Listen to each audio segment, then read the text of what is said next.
राम राम.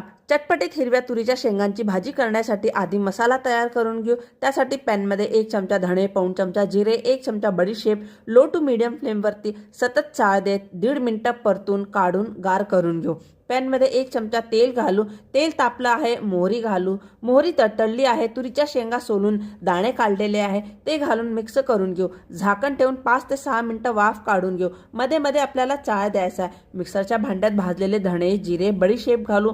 1 चमचा लाल तिखट, थोडासा हिंग, अर्धा चमचा हळद, चटपटीतपणा येण्यासाठी पाऊण चमचा चाट मसाला, थोडंसं काळं मीठ, अफलातून चव येते. फिरवून घेऊ. दाणे पाहू छान शिजले आहे. आता यात फिरवलेला चटपटीत मसाला घालून व्यवस्थित मिक्स करून घेऊ. धुवून बारीक चिरलेली कोथिंबीर घालून मिक्स करून घेऊ. तर इथे वेगळ्या पद्धतीची तुरीच्या दाण्यांची भाजी तयार आहे. तुम्ही नक्की ट्राय करून बघा. आवडल्यास जास्तीत जास्त शेअर करून खारीचा वाटा उचला. चॅनलला नक्की सबस्क्राईब करा. धन्यवाद.